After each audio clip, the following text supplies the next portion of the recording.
ایک چھوٹا آپ کا لاہور کم ٹیکس دیتا ہے کراچی سے, وہاں کی آپ رنگ روڈ دیکھیں تو اتنا بڑا رنگ روڈ کم سے کم بنا ہوا ہے, آپ اس کی مثال دیتے ہیں. پشاور اور ٹرین چل رہی وہاں پہ, یہاں پہ کوئی ٹرین نہیں چل رہی, یہاں پہ بسیں چلانے کے لیے سڑکوں کو کھودا ہوا ہے. بس یہی بات میں آپ سے یہی گوشگوار آپ کی میں کر رہا ہوں کہ پشاور کو لے لیں, جیسے تیسے اچھا برا کر کے رنگ روڈ بھی بن گیا. بتائیں گور صاحب, آپ نے ایسا کیا کہہ دیا تھا کہ میئر کراچی اور بہت سارے جو عہدوں پہ لوگ بیٹھے ہیں وہ ناراض ہو گئے؟ کیا ایسا کیا کہا تھا؟ میں نے کراچی والوں کی بات کی تھی. میں نے کہا تھا کہ میئر کراچی کے ساتھ یہ چیز جڑتی نہیں ہے کہ وہ اچھے ینگ انسان ہیں, پڑھے لکھے آدمی ہیں, کسی بھی باشعور آدمی کے ساتھ یہ بات جڑتی نہیں ہے کہ انہوں نے کراچی کے بزنس مین کے لیے اچھے الفاظ استعمال نہیں کیے کہ ان کا بزنس مین کا کنٹریبیوشن کیا ہے کراچی کے لیے. انہوں نے اس قسم کی باتیں کی ہیں, اور بزنس مین کا مفاد ہوتا ہے.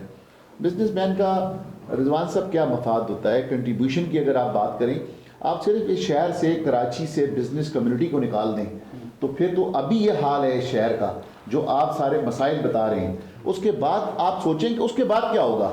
پھر آپ علاج کرانے کہاں جائیں گے؟ آپ کے تو انڈس میں سارے پیسے بزنس مین دے رہا ہے, انڈس سارا بزنس مین چلا رہا ہے. آپ ایسا ہی 10 بلین دے رہے ہیں, میرے سے لے لے گا, لیکن 32 بلین خرچہ ہے نا بھائی. 10 بلین وہ دے رہا ہے, 32 بلین خرچہ ہے. 22 بلین کون دے رہا ہے؟ 22 بلین پرائیویٹ سیکٹر دے رہا ہے, بزنس مین دے رہے ہیں. میرے سے آپ نمبرز لے لیں سارے کے سارے. ایس آئی یو ٹی کے چلا رہا ہے, کون چلا رہا ہے؟ میجورٹی شیئر کس کا ہے؟ وہ بھی سندھ گورنمنٹ. سندھ گورنمنٹ کا شیئر ہے بھائی, سندھ گورنمنٹ کا تو حق ہے. سندھ گورنمنٹ تو ریونیو کلیکٹ کر رہی ہے نا. میں آپ سے یہ گزارش کر رہا ہوں, لیکن میجر شیئر کی میں بات کر رہا ہوں. میجر کنٹریبیوشن کس کا ہے آپ خود بتائیں, کس کا ہے؟ نہیں وہ تو بزنس کمیونٹی کا. تو میرا گزارش آپ سے یہ ہے کہ جب میجر بزنس مین کا کنٹریبیوشن ہے, جو بزنس مین اس شہر میں پیسہ کماتا ہے وہ سارا CSR میں میکسیمم خرچ کر رہا ہوتا ہے. تو جب وہ CSR کر رہا ہے تو پھر آپ اگر بزنس مین کو یہ سوچیں گے کہ بزنس مین اس شہر کے صرف مفاد پرست ہیں یا ان کا اپنے مفادات کے لیے کام کر رہے ہیں. بزنس مین تو روز کہتے ہیں یار یہ ٹوٹی ہوئی سڑکیں ہیں, اس کو ٹھیک کر لیں. ہم نے یہی کہا تھا, جس پر وہ ناراض ہوئے. پانی کی میں نے بات کی تھی کہ کراچی والوں کو پانی نہیں مل رہا, جس پر کہ وہ ریئیکشن آیا تھا. تو میں یہ سمجھتا ہوں کہ یہ ریئیکشن جو ہے پولیٹیکل لوگوں کو کم سے کم سننے کی ہمت ہونی چاہیے کہ کراچی کا شہری کوئی بات کر رہا ہے, کراچی کا بزنس مین کوئی بات کر رہا ہے, کراچی کا رہنے والا ایک بیٹا بات کر رہا ہے, اس کو حوصلے سے سننا چاہیے. یہ نہیں کہ اس کے اوپر ریئیکٹ کرنا چاہیے, ریئیکشن نہیں آنا چاہیے. ہم یہ کہتے ہیں کہ آپ بھی کراچی کے بیٹے ہیں, آپ بھی کراچی کے لیے سوچتے ہیں, ہم آپ کی عزت کرتے ہیں, لیکن آپ کو اس طریقے سے ریئیکشن آپ کا نہیں آنا چاہیے. ہم نے کیا بات کی ہے؟ ہم نے یہ 2-3 باتیں کی ہیں. یہاں ہال میں بیٹھے جتنے لوگ یہاں تشریف فرمائیں, آپ ان سے پوچھیں کیا ان کو ٹوٹی ہوئی سڑکوں کا پورا دن نہیں بھگتنا پڑتا؟ کیا گھروں میں پانی آپ لوگوں کے آتا ہے؟ پانی کے مسائل نہیں ہیں کیا؟ ٹرانسپورٹ کے مسائل نہیں ہیں؟ ارے بھائی ہم نے بھی تو یہ مسائل کے بارے میں بتایا کہ کراچی کے یہ مسائل ہیں. اب ان مسائل کو اگر کوئی شخص پرسنل لے لے تو پرسنل تو نہیں لینا چاہیے, کیونکہ آپ نے کراچی کے لوگوں نے انہیں میئر سلیکٹ کیا ہوا ہے یا الیکٹ کیا ہوا ہے, وہ میئر ہے کراچی کے, ان کی ذمہ داری بنتی ہے کہ ان مسائل کو ایڈریس کریں یا کہ کسی کے ساتھ ذاتیات کے اوپر آئیں. ٹھیک ہے, وہ خیر اس ڈیبیٹ میں نہیں جانا چاہتا جو آپ نے لفظ سلیکٹ اور الیکٹ کا کہا ہے, وہ اس طرف نہیں جاتی ہے, ابھی چھوڑیں. اچھا اب یہ ہے کہ ڈاکٹر نعمان میں آپ کی طرف واپس آتا ہوں, کیونکہ ظاہر بات آپ کا شعبہ ہے. کیا کام کیا ہو رہا ہے آپ کی نظر میں ابھی فی الحال جو کچھ چیزیں ہو رہی ہیں وہ کیا ہو رہی ہیں بیسیکلی؟ دیکھیے بہت سے شعبوں میں کام ہو رہا ہے. اگر آپ سرکاری کارکردگی کو دیکھیں تو ظاہر سرکار چاہے وہ صوبائی حکومت ہو, وفاقی حکومت ہو یا ہمارے مختلف مقامی ادارے ہوں, ہر کوئی اپنے اپنے ایمبٹ میں کام کر رہا ہے. اور اس وقت جو منصوبے ہیں وہ خاصی حد تک کراچی کی بات کر رہا ہوں کہ ٹرانسپورٹ کے شعبے میں آپ دیکھ رہے ہیں بہت سے پروجیکٹس پہ کام ہو رہا ہے. اس وقت بین الاقوامی اداروں کی تعاون سے یہ ریڈ لائن BRT کا کام جو یونیورسٹی روڈ پہ جاری ہے یہ ہے. کچھ عرصے کے بعد یلو لائن BRT جو کہ کورنگی سے نمائش تک آ کے کنیکٹ ہوگی, یہ پروجیکٹ کافی بڑے اسکیل کا ہے, یہ انیشیٹ ہو جائے گا. کراچی سرکولر ریلویز جو 1999 سے غیر فعال ہے اس کو دوبارہ سے ریوائٹلائز کرنے کا منصوبہ ہے. اس کے علاوہ ایک اور بہت بڑا جو پروجیکٹ جو کراچی میں کافی عرصے سے زیر غور ہے وہ ہے greater Karachi water supply scheme phase 4, یا جس کو ہم عام طور پہ K4 کہتے ہیں. تو یہ منصوبہ جو ہے یہ تقریباً 18 سال پہلے کنسیپچولائز ہوا تھا اور مختلف ادوار سے ہوتے ہوتے اب موجودہ شکل میں پہنچا ہے. اس پہ بہت سارے کویشچنز اٹھ سکتے ہیں کہ یہ جس طرح سے امپلیمنٹ ہو رہا ہے وہ درست ہے یا اس میں کوئی اور بہتری کی گنجائش ہے. تو یہ تو میجر انفراسٹرکچر کے ڈیولپمنٹ پروجیکٹس ہیں. کچھ ایسے پروجیکٹس ہیں جس کی شہر کو بہت زیادہ ضرورت ہے اور جو شہریوں کی روزمرہ کی زندگی میں بہت اہم کردار ادا کر سکتے ہیں. ہمارے پاس شہر کی جو اصل حقیقت ہے وہ پچھلے 20 سے 30 سالوں کے دوران بہت بدل گئی ہے. وہ علاقے جو لو ڈینسٹی لو رائز تھے وہ اب میڈیم ڈینسٹی سے ہائی ڈینسٹی کی طرف جا رہے ہیں. ہم اس وقت پی سی ایچ ایس میں یہ پروگرام کر رہے ہیں. پی سی ایچ ایس کی اگر آپ شکل دیکھیں تو یہ نیبرہڈ جو ہے یہ ستمبر 1947 میں قائم ہوئی تھی, اور اس کے بعد سے تقریباً پچھلے 70 سالوں کے دوران یہ بہت سے ٹرانسفارمیشن سے گزری ہے. جہاں پر میجر سٹریٹس پہ گراؤنڈ سٹوریڈ بنگلوز تھے وہ اب ٹرانسفارم ہو کے ملٹی سٹوریڈ بلڈنگز بن گئی. ان کی انفراسٹرکچر کی ریکوائرمنٹس بالکل بدل گئی ہیں, ان کی سروسز کی نیڈز بدل گئی ہیں, ان میں رہنے والوں کی جو اوور آل تعداد ہے, کمپوزیشن ہے, اس میں بہت فرق آ گیا ہے. تو اب ضرورت اس بات کی ہے کہ ایک کمپریہنسو انفراسٹرکچر ریہیبلیٹیشن پلان بنے جو شہر کی. اس میں تو سر ایک مسئلہ ہونے سے پہلے بولنا چاہیے تھا نا. اب مثال کے طور پہ آپ ناظم آباد کے علاقے میں جائیں, وہاں پہ جو ایک گھر ہوتا تھا وہاں پہ پورشنز بن گئے. اب جس گھر میں جو ہے وہ رہنے چاہیے 8 لوگ, وہاں پہ اب جو ہے 40 لوگ رہ رہے ہیں اسی پلاٹ کے اوپر جو ہے. پھر جو ہائی رائز بلڈنگ بنی ہے اس میں بھی اسی طرح سے جس پلاٹ کے اوپر پہلے 8 لوگ رہتے تھے اب وہاں پہ 300 لوگ رہ رہے ہیں, 400 لوگ رہ رہے ہیں. تو بھائی آپ نے پہلے کیا وہ لائن ڈالی نیچے, آپ نے کیا انفراسٹرکچر بنایا پہلے, اس حساب سے آپ نے پلاننگ کی جو آپ نے اجازت دے دی وہ پورشنز بنانے کی یا بلڈنگز بنانے کی. دیکھیں اس میں ہوتا یہ ہے کہ ہمارے پاس یہ تمام جو اپنے ایونٹس کی طرف انڈیکیٹ کیا, اس میں جو ہمارا فیصلہ سازی کا عمل ہے اس کو اگر میں کہوں کہ وہ حادثاتی فیصلہ سازی ہے تو بڑا مناسب ہوگا. 2002 میں جس وقت ہمارے پاس ڈیولوشن پلان ایک طرح سے انفورس تھا, اس وقت کی جو so called city district government Karachi کی تھی, اس نے یہ فیصلہ کیا کہ کراچی کی کچھ مرکزی شاہراہوں پہ ہم فلور ایریا ریشو جو ہے اس کو ریوائز کر دیں گے. جہاں پر گراؤنڈ سٹوریڈ بنگلوز تھے وہاں پر ہم اونچی عمارتوں کی تعمیر کی اجازت دے دیں گے. عام طور پہ جب اس طرح کا فیصلہ ہوتا ہے تو اس میں ضرورت یہ ہوتی ہے کہ آپ اس کے ساتھ ایک انفراسٹرکچر ریہیبلیٹیشن پلان بنائیں تاکہ نئی عمارتی ضروریات کے حساب سے جس قسم کے انفراسٹرکچر کی ضرورت ہے وہ انفراسٹرکچر تعمیر کے ساتھ ساتھ چلے. بدقسمتی سے عمارتیں تو بن گئیں لیکن اس کے ساتھ جو انفراسٹرکچر کا اوور آل اس میں تنظیم نو چاہیے تھی وہ نہیں ہو سکی. اب آپ دیکھ لیجئے شہید ملت روڈ کے اوپر بہت ہی پوش قسم کے اپارٹمنٹس بنے ہوئے, لیکن اگر آپ ان کی سروسز کی کیفیت دیکھیں تو ان میں اور ایک کچی آبادی میں کوئی خاص فرق نہیں ہے. وہ بھی اپنا گیس کا سلنڈر جو ہے وہ نیچے سے اوپر لے کے جاتے ہیں, ان کے پاس بھی بجلی کے وہی مسائل ہیں, دوسرے انفراسٹرکچر کے وہی مسائل ہیں. سڑکیں جو نیبرہڈ کی مختلف لنک روڈز ہیں ان کا حال بہت خراب ہے. تو بیسکلی ایک کمپریہنسو انفراسٹرکچر ریہیبلیٹیشن کی اس شہر کو ضرورت ہے, اور جب تک یہ نہیں ہوگا تو اس کے نتیجے میں عام شہری کی جو روزمرہ زندگی ہے وہ متاثر ہوتی رہے گی. ٹھیک ہے, چلیے ٹائم ایک بریک کرو, بریک کے بعد حاضر ہوتے ہیں, دیکھتے ہیں پروگرام ہمارا.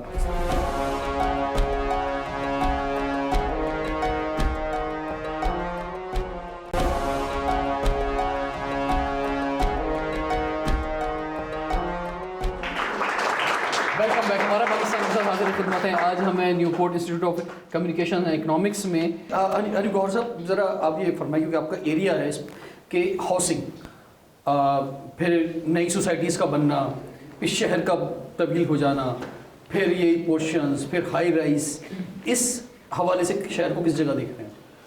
دیکھیے رضوان صاحب, جیسے پروفیسر صاحب نے فرمایا, میں یہ کہوں گا کہ جن جن چیزوں کی انہوں نے نشاندہی کہی ہے یہ ساری نشاندہی کس کا کام ہے؟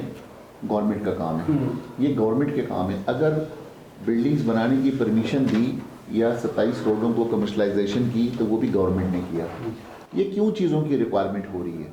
یہ اس وجہ سے کہ گورنمنٹ اپنے کام نہیں کر رہی. میں آپ کو اس کی مثال دیتا ہوں. آپ نے کتنے سال پہلے سنا ہے کہ KDA نے کوئی اسکیم کی ہو لوگوں کے لیے کہ جس کے اندر وہ لوگوں کو گھر بنا سکیں یا کوئی پلاٹ کی اسکیم ہے؟ 3 دہائیاں تو ہوئی, میں نے تو نہیں سنا, 30 سال سے تو میں نے نہیں سنی. اسی طرح 30-40 سال پہلے MDA کو بنایا گیا. MDA نے جو اسکیم دی ہے, آپ ایک اسکیم بتا دیں کہ کوئی قابل تحسین ہو جس کے اندر رہائش پذیر آپ ہوں, آپ شاہ لطیف کو آپ اٹھا کر دیکھ لیں, آپ تیسرا ٹاؤن کو آپ اٹھا کے دیکھ لیں. اسی طرح آپ LDA کو دیکھ لیں, لیاری ڈیولپمنٹ, اسی طرح LDA کو دیکھیں. آپ کی جو انہوں نے ہاؤس پے اسکیم جو بنائی LDA نے, آج تک ناکارہ ہے ساری کی ساری اسکیمیں, کوئی ترقیاتی کام اس کے اندر نہیں ہوتے. اب آپ اس طرف آئیں, ایک تو گورنمنٹ کا یہ حال ہے, گورنمنٹ کا یہ رول ہے. اب ادھر آتے ہیں پرائیویٹ سیکٹر کی طرف, ہماری انڈسٹری کی طرف, آباد کی طرف, بلڈرز اینڈ ڈیولپرز کی طرف. کم سے کم اس شہر کو اس کنسٹرکشن انڈسٹری نے، بلڈرز نے، ڈیولپرز نے آپ کو رہنے کی جگہ تو پرووائڈ کی، آپ کے لیے اپارٹمنٹ چاہے وہ گورنمنٹ نے جس بھی کنڈیشن میں اسے ریگولائز کرایا، کنورژن کی، لیکن آپ کو بلڈنگیں بنا کر تو دے دی جس میں آپ لوگ رہ رہے ہیں. کیونکہ آج آپ کا جو فیملی سسٹم ہے، پہلے جوائنٹ فیملی سسٹم ہوا کرتا تھا، اب بدقسمتی سے ہمارے ملک میں بدقسمتی سے دن بدن وہ جوائنٹ فیملی سسٹم ختم ہوتا جا رہا ہے. اب جب آپ کے پاس جوائنٹ فیملی سسٹم ختم ہوا تو آپ نے اپنی بیٹی کی جب شادی کی تو آپ کی پہلے دن خواہش ہوتی ہے کہ یہ میاں بیوی دونوں اکیلے رہیں، یا وہ خود بھی سوچتے ہیں کہ جناب کہ ہم نے اکیلا رہنا ہے. اب اکیلے رہنے کے لیے تو ان کو گھر چاہیے. اب پروفیسر صاحب جو بات کر رہے ہیں اس کی ریزنز، چاہے آپ نے نازم آباد کا نام لیا، چاہے شہید ملت کا لیا، ہر بندہ چاہتا ہے میری بیٹی مجھ سے دور نہ جائے، میں اپنی بیٹی کو نزدیک ترین جو تو گھر لے کے دے دوں تاکہ میری بیٹی کے لیے ایزی ہو جائے. کیونکہ نئی اسکیم تو ساری کی ساری ہائی وے پر بنے گی. اگر پلان بنے گی تو ہائی وے پہ بنے گی، زمینیں تو وہاں پر ہے نا اویلیبل، وہاں پہ ناردرن بائی پاس پہ بنے گی، نیشنل ہائی وے پر بنے گی. کوئی بندہ اپنی بیٹی کو، کوئی ماں دور اپنے سے نہیں کرنا چاہتی، وہ چاہتی ہے نزدیک بن جائے. اس لیے یہ بلڈنگیں ساری بن بھی رہی ہیں، آباد بھی ہو رہی ہیں. اس کے اندر یوٹیلیٹی پرووائڈ کرنا جو سر کو، جو سر نے فرمایا، یوٹیلیٹی پھر کس نے پرووائڈ کرنا ہے؟ ایس ایس جی سی نے کرنا ہے. تو ایس ایس جی سی اپنا کام نہیں کر رہی. ایس ایس جی سی اس کا مقصد ہے کہ گورنمنٹ کا ادارہ ہے، وہ اپنا کام نہیں کر رہی. پروفیسر صاحب نے فرمایا کہ گلیاں ٹوٹی ہوئی ہیں، تو گلیاں سندھ گورنمنٹ کا کام ہے گلیاں بنانا، میر صاحب کا کام ہے گلیاں بنانا جو ان کے پاس فنڈز آتے ہیں. آپ یہ دیکھیں کہ گورنمنٹ اپنے کام نہیں کر رہی، پرائیویٹ سیکٹر اپنا کام کر رہا ہے، اپنا رول ادا کر رہا ہے پرائیویٹ سیکٹر. یہ سارے کام کس نے کرنے ہیں؟ یہ ہاؤسنگ کی پالیسی بنا کر آپ کو گھر گورنمنٹ کا پرووائڈ کرنا ہے. ان کو چاہیے کہ جو انہوں نے اسکیمیں لانچ کی ہیں ان کی ڈیولپمنٹ کا کام کریں، ان کے انفراسٹرکچر کا کام کریں تاکہ لوگ اپنے گھر بنانا شروع کریں. لیٹسٹ کیا صورتحال ہے بلڈرز اور ڈیولپرز کی؟ لیٹسٹ تو جو کام کر رہے ہیں، جو بھی حالات ہیں کراچی کے آپ کے علم کے اندر ہے، مجھ سے میرے منہ سے دوبارہ کیوں کہلوا رہے ہیں؟ میں ان دنوں میں ویسے ہی بہت بول چکا ہوں میں، تو بہتر یہ ہے کہ سب جانتے ہیں کراچی والے بیٹھے بیٹھے میں، ہمارے بچے تو بیٹھے نہیں سارے کے سارے. میں صرف بلڈرز اور ڈیولپرز کی بات کر رہا ہوں، صرف builder and developers. Sir builder and developer ان حالات کے اندر بھی جو یہ کام کر سکتے ہیں، جن میں کوئی برداشت ہے وہ یہاں پر کام کر رہے ہیں، اور جن کی برداشت ختم ہو جاتی ہے 2 گھنٹے کی فلائٹ پہ دبئی ہے، سارے بھاگ گئے ہیں دبئی، سارے چلے گئے ہیں دبئی. یہ حل نہیں ہے دبئی جانا، ترکی جانا، کینیڈا جانا، امریکہ جانا. یہ ہماری ماں ہے، کراچی پاکستان ہماری ماں ہے. آج ہماری ماں کو ہماری ضرورت ہے تو کیا ہم اسے چھوڑ کر جائیں گے؟ کیا ہم بھاگیں گے؟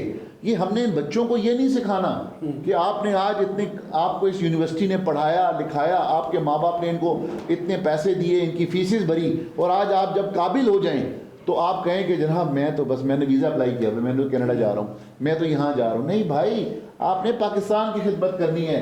ہم نے جیسے بھی ہے اس پاکستان کو بچانا ہے، کیونکہ یہ پاکستان ہمارا ہے، یہ کراچی ہمارا ہے. آپ نے جس طریقے سے ہمارا پاکستان آپ کا عنوان ہے، یہ ہمارا پاکستان ہے. یہ تکلیفیں بھی آئیں گی، مشکلات بھی آئیں گی، ان سے اس پورے صراط سے ہم نے گزرنا ہے. ان مشکلات کے بعد اس کے بعد ہی انشاءاللہ تعالی حل نکلے گا.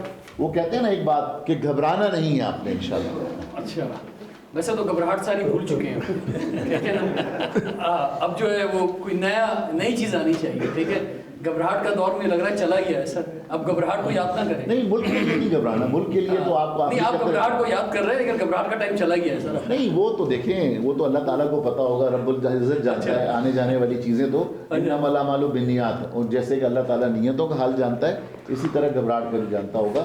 میں یہ سمجھتا ہوں کہ ہم تو شہر کراچی کی بات کر رہے ہیں اس وقت، ہمارا ٹاپک یہ ہے، ہمیں کراچی کے لیے سوچنا چاہیے. کراچی کے لیے ہم کیا بہتر کر سکتے ہیں، کراچی کی نام کی ہم عزت کیسے دلوا سکتے ہیں کراچی کو. میرے بس میں تو یہ تھا کم از کم کہ میں نے ایئر کراچی لانچ کر کے میں نے کہا یار میں کراچی کو زمین سے لے کے آسمان پہ لے جاؤں. تو میں نے اپنی نئے ایئر لائن میں نے اناؤنس کر دی ہے، اور ایئر کراچی انشاءاللہ آپ کو 5 سے 6 مہینے میں اڑتی ہوئی نظر آئے گی. تو کم سے کم میں نے کراچی کے لیے یہ کام ضرور کر دیا. کراچی دیکھیں گے اور ہمیں امید ہے کہ وہ ایئر کراچی بہت کامیاب ہو. انشاءاللہ بہت کامیاب بہت ہوگی. کوئی کراچی کے ہر بچے نے، ہر ماں نے، ہر بہن نے کراچی کی اونرشپ لی ہے اس ایئر لائن کی، کیونکہ اس کے اوپر کراچی لکھا ہوا ہے. ہر بندہ یہ سمجھتا ہے کہ ایئر لائن ہماری اپنی ہے، کیونکہ اس سے انسیت ہے، اس کے نام سے انسیت ہے. چلیے جی، ٹائم ایک بریک کرو، بریک کے بعد حاضر ہوتے ہیں، دیکھتے ہیں پروگرام ہمارا پاس.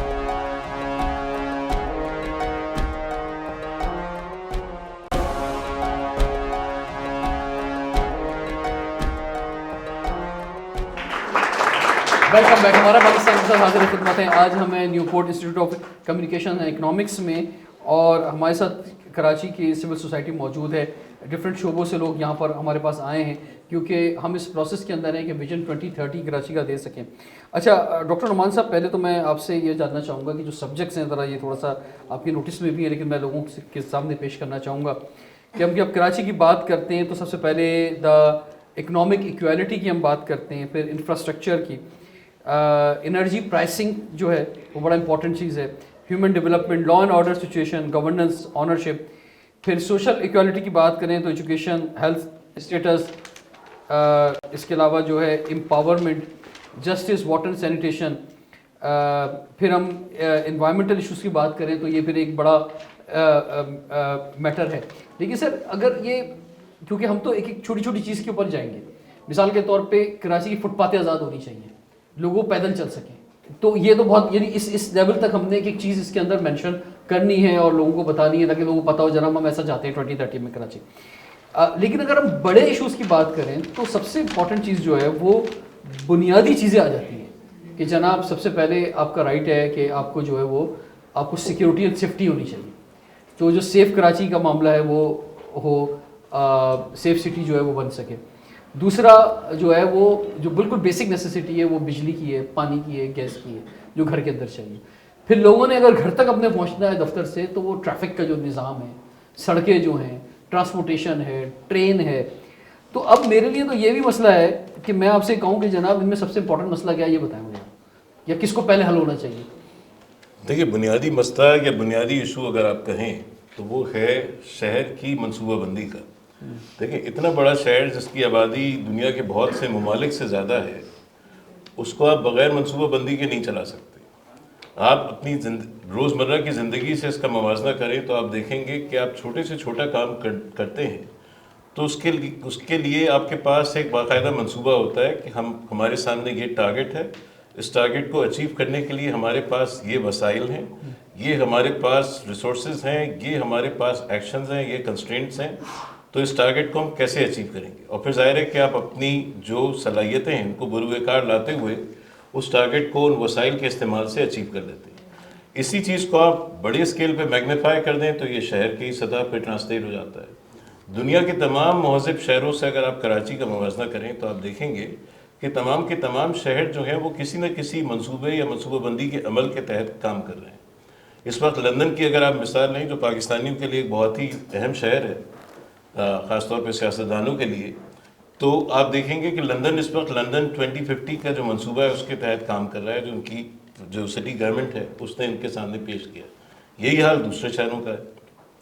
منصوبہ بندی کا جو ایک اہم فائدہ ہے وہ یہ ہوتا ہے کہ آپ ٹارگٹس طے کر لیتے ہیں کہ یہ ٹارگٹس ہیں ہمارے پاس ایک مہذب زندگی گزارنے کے حوالے سے، یہ ہمارے پاس داخلی وسائل ہیں یا بیرونی وسائل ہیں، یہ راستے میں رکاوٹیں ہیں اور ان رکاوٹوں کو ہم ان ذرائع سے حل کر سکتے ہیں. اور پھر اس کے بعد اس منصوبے پہ عمل درآمد کے ذریعے سے آپ اپنے اہداف کو حاصل کر لیتے ہیں.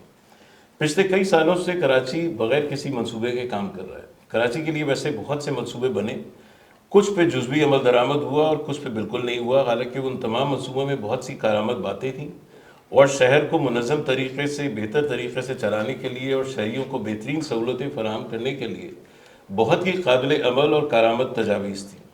کراچی کا جو آخری منصوبہ تھا وہ کہلاتا تھا کراچی اسٹریٹجک ڈیولپمنٹ پلان 2020. وہ سن 2020 میں اس کا جو ٹائم پیریڈ ہے وہ ایکسپائر ہو چکا ہے. جب وہ ٹائم پیریڈ ایکسپائر ہو رہا تھا تو اس وقت بہت سے ادارے جو تھے وہ مل کر نئے منصوبے کی طرف کام کر رہے تھے. اور اب میں کم سے کم یہ بتا سکتا ہوں کہ گورنمنٹ کی سطح پہ اس پہ ابتدائی عمل درآمد شروع ہو گیا ہے، آلدو یہ بہت لیٹ ہے لیکن بہرحال کچھ کام ہو رہا ہے. تو ایک چیز جو بہت کارآمد ہے وہ یہ ہے کہ ہم یہ غور کریں کہ اس شہر کو ہم کیسا دیکھنا چاہتے ہیں، جو کہ آج کے اس مذاکرے کا ایک بنیادی مقصد بھی ہے، اور جہاں جہاں موقع ملے اس منصوبہ بندی کے عمل کے اندر اپنی آواز شامل کر سکیں. ہر پلان جو ہے اس کے اندر پبلک کنسلٹیشن ایک لازمی جزو ہوتا ہے، اور وہ پبلک کنسلٹیشن اس وقت یوزفل ہوتا ہے جب پبلک واقعی سامنے آ کے اپنی آراء اس منصوبے کے اندر شامل کرتی ہے. تو اس بات کی امید ہے کہ جب وہ پروسیس ایک خاص سٹیج پر آ جائے گا تو اس میں وہ تمام عوام کے لیے اس کو اوپن کر دیں گے، اور پھر اس میں آپ سب جو ہمارے نوجوان دوست یہاں بیٹھے ہیں اور اس کے علاوہ بہت سے انتہائی قابل پروفیشنلز یہاں موجود ہیں، وہ اپنے اپنی آراء اس کے اندر شامل کر سکیں گے۔ میں ایک آخری بات آپ سے اور یہ کہوں کہ شہر کو چلانے کے لیے بہت اہم جو کردار ادا کرتی ہے جو چیز، وہ ہے زمین، اربن لینڈ۔ اور اربن لینڈ اور اس کا مینجمنٹ جو ہے وہ بہت سے حوالوں سے شہر کی کارکردگی، شہر کی منصوبہ بندی اور شہریوں کو سہولیات فراہم کرنے کے حوالے سے بہت ہی زیادہ مددگار شامل ہوتا ہے۔ بدقسمتی سے پچھلے کئی سالوں میں جو اہم زمینی ذرائع تھے اس شہر کے، وہ صحیح مقاصد کے لیے استعمال نہیں ہوئے۔ مثلا شہر کا جو مضافاتی علاقہ تھا، اس میں یہ چیز تجویز کی گئی تھی کہ وہاں پر زراعت ہوگی، اربن فارسٹ ہوں گے، گرینری ہوگی، جس کے نتیجے میں شہر کا درجہ حرارت ایک معتدل لیول تک رہے گا۔ اس کے ساتھ ساتھ زراعت کی وجہ سے جو ہماری اس شہر کی دیہی آبادی ہے، اس کو روزگار کے وسائل مل سکیں گے، اور زرعی پیداوار سے کراچی کے شہریوں کو وہ کموڈیٹیز جو کہ اس وقت نسبتاً مہنگی قیمت پر دستیاب ہیں، وہ آسان اور ارزاں قیمت کے اوپر دستیاب ہوں گی، اور ایک رورل اربن کمپلیمنٹیلٹی ڈیولپ ہوگی جس کے ذریعے سے ایک ہیلدی لائف سٹائل پورے خطے کے لیے بلڈ اپ ہو سکے گا۔ جن جگہوں پہ زراعت ہونی تھی وہاں پر ہاؤسنگ سوسائٹیاں بن گئی ہیں، اور جن علاقوں کو ہمیں ماحول کو تحفظ فراہم کرنے کے لیے بغیر کسی ڈیولپمنٹ کرنے کے ایک پرسٹین ایک ان چیک فارم میں رکھنا تھا، وہاں پر انکروچمنٹ شروع ہو گئے۔ کراچی کا ایک اور بہت بڑا سرمایہ جو ہماری آنکھوں سے اکثر اوجھل رہتا ہے، اور شاید آپ بھی اس کے بارے میں کم معلومات رکھتے ہوں، وہ ہے کیتھر نیشنل پارک، جو کراچی سے بالکل متصل ہے، اور جتنا رقبہ کراچی کا ہے تقریباً اتنا ہی رقبہ اس نیشنل پارک کا ہے۔ اس نیشنل پارک کی اہمیت یہ ہے کہ اس میں کسی بھی قسم کی جو کنسٹرکشن ایکٹیویٹی ہے وہ فاربیڈن ہے بائی لاء، وہاں کسی قسم کا کوئی کنسٹرکشن نہیں کر سکتے۔ اس کا فائدہ یہ ہے کہ وہاں پر جو فلورا اینڈ فانا ہے، قدرتی حیاتیات ہے، وہاں پر مختلف اور قدرتی وسائل ہیں، وہ شہر کو ایک ایسا ایکسٹرا آرڈنری انوائرمنٹل بیلنس فراہم کرتے ہیں جس سے شہر کا ماحول، اور خاص طور پہ شہر کا جو درجہ حرارت ہے جو بہت تیزی کے ساتھ اوپر جا رہا ہے، وہ ایک ایکولیبریم میں رہتا ہے۔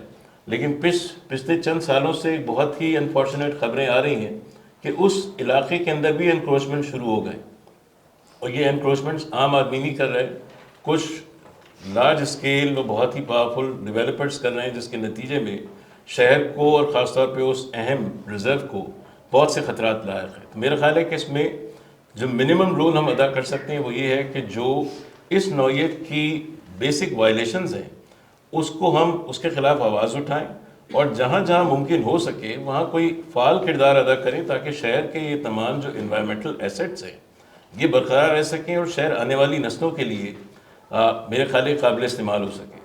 آپ نے اکثر ایک لفظ سنا ہوگا سسٹینیبلٹی، اور سسٹینیبلٹی اس لیے بھی اہم ہے کہ اس وقت اقوام متحدہ کے جو سسٹینیبل ڈیولپمنٹ گولز ہیں جس کو پوری دنیا فالو کر رہی ہے، اس میں سسٹینیبلٹی ایک اہم جزء کا کردار ادا کرتی ہے۔ سسٹینیبلٹی کی جو تعریف ہے وہ بہت عام کہہ لیں گے، بہت سادہ ہے کہ آپ وسائل کو اس طرح سے استعمال کریں کہ آنے والی نسلوں کے لیے بھی وہ وسائل دستیاب رہیں۔ آپ ان وسائل کو اس طرح استعمال نہ کریں کہ آنے والی نسلیں ان وسائل سے انوائرمنٹل ڈیگریڈیشن کی وجہ سے محروم ہو جائیں۔ جی زبردست، ایکسیلنٹ ہماری آپ نے کانٹینٹ ڈیولپمنٹ کی ہے، اور یہ ویژن 2030 میں آپ کے تمام پوائنٹس بڑے امپورٹنٹ ہوں گے۔ اسلم خالق صاحب اور تمام ہمارے جو پینلسٹ موجود ہیں، ظاہر بات ہے آپ سب کا کوئی خاص ایریا ہے جس میں آپ اسپیشلسٹ ہیں یا جو جس کی طرف آپ کام کر رہے ہیں، تو آپ کی وائس کیا ہے جناب آپ کے خاص ایریا کے اندر کہ 2030 میں آپ کراچی کو ایسے دیکھنا چاہتے ہیں؟ بزنس کمیونٹی کو ریپرزینٹ کر رہے ہیں، روٹی انٹرنیشنل کو ریپرزینٹ کر رہے ہیں، اسلم خالق صاحب آپ فرمائیں۔ بیسیکلی ہمارا جو ایک بیسک ہول ہے فائنینشلی کہ کہاں آ رہا، کلیکشن تو کراچی سے ہو رہی ہے لیکن کہاں کہاں لگ رہا ہے یہ ہمیں نہیں پتہ، اور اس میں کتنا لگ رہا ہے یہ بھی نہیں پتہ۔ تو یہ ہمارے آنے والے دور میں ہمیں اس چیز پہ، سر جو یہ پیسے لگا رہے ہیں نا انہیں سب پتہ ہے کہ کہاں کا لگ رہا ہے، کیسے کیسے لگ رہا ہے، اور کتنا کتنا کمیشن کہاں جانا ہے، تو اسی چیز کو تو روکنا ہے۔ یہ ٹرانسپیرنسی اور اکاؤنٹیبلٹی بہت ضروری ہے۔ جی میں اسی پوائنٹ پہ آ رہا تھا کہ جو اس کو آپ نے واضح کیا، تو ان ساری چیزوں کو ہم نے دیکھنا ہے۔ آپ یقین کریں کہ جو ہماری کلیکشن ہے اگر وہ ہمارے شہر پہ ہی لگ جائے تو 2030 نہیں بلکہ وہ اپنے 2-3 سال میں ہی جو ہے اس کے نمایاں رزلٹ آنے شروع ہو جائیں گے۔ اور اس میں یہ انفراسٹرکچر کی ساری وہ آپ کی جو ہے روڈز کا جو ہے وہ سب سے بڑا ابھی ذکر کیا ڈاکٹر صاحب نے وہ پانی کا ہے. ہماری یہ 3-4 ایسی چیزیں ہیں جو ہمیں فوری طور پہ بنیادی چیزیں جس کو جو ہے وہ ملنا ضروری ہے. اور مجھے بتائیں سیاسی نظام ہے جس طرح کی بھی جمہوریت ہے آپ کے سامنے ہے, سیاسی جماعتوں کو چلنا ہے, ایک بینر جو پول پہ لگتا ہے نا وہ بھی 1000 روپے کا لگتا ہے. یہ سیاسی جماعتیں اپنے خرچے کہاں سے پورے کریں گی؟ پھر لوگ الیکشن لڑتے ہیں, کروڑوں روپے خرچ کرتے ہیں, وہ کروڑوں روپے کہاں سے واپس نکالیں گے؟ پھر پورا نظام یعنی ہمارا سیاسی نظام, پھر بیوروکریسی کا نظام, بھائی یہ سب نے مل بانٹ کے کھانا ہے تو سب کچھ شہر پہ لگا دیں گے سارے پیسے ایمانداری سے, تو یہ باقی کا نظام کیسے چلے گا؟ سر آپ یہ نظام خراب کرنا چاہتے ہیں جمہوریت کا. میں آپ اس نظام کو آپ سازش کر رہے ہیں کوئی, یہ سارے لوگوں کے خلاف سر ہے. بالکل بات یہ ہے کہ اب وہ دور جو ہے پچھلا دور ختم ہونے والا ہے. عوام جو ہے بیدار ہو گئی ہے, ینگسٹرز بیدار ہو گئے ہیں سر. یہ ابھی کیا معصوم عوام نہیں دیکھیں, ہم ان کو ڈپریس نہیں کریں گے, ہم ان کے ہاتھ میں علم کا ایسا جھنڈا دیں گے اور یہ یقین کریں کہ آپ لوگ ہی اس پاکستان کو, اس کراچی کو جو ہے آگے لے کے جا ہو سکتا ہے بھائی. سر یہاں سندھ سر یہ ڈیلر سندھ کی جو بات کر رہے ہیں نا, وہاں تو 90% ڈاکٹر کو رکھا اسی لیے گیا ہے کہ مریض کو دیکھنے کے بعد صرف وہی جملہ کہتے ہیں اسے کراچی لے جاؤ. وہ ان کو ریفر کلینک کا نام دے دیا گیا ہے. تو اس لیے جو ہے وہ اس چیز کو وہیں ڈیولپ کیا جائے جہاں جہاں وہ ہے, تو اس سے ہوگا کہ لوڈ کم ہو جائے گا کراچی کے ہاسپٹل. ٹھیک ہے, اسپیڈ میں گاڑی چلے گا تو وہ دیکھے گا. لیکن وہ بیسیکلی ساری سڑکیں خراب ہیں آپ لوگوں کے ساتھ, تاکہ لوگ جو ہیں وہ یہ ہوڈنگ دیکھ سکیں. جی بالکل, ٹھیک ہے, ٹریفک جام ہو جائے. یہ آپ نے ہمارے بزنس سیکریٹ کو جو ہے نا ریویل کر دیا ہے.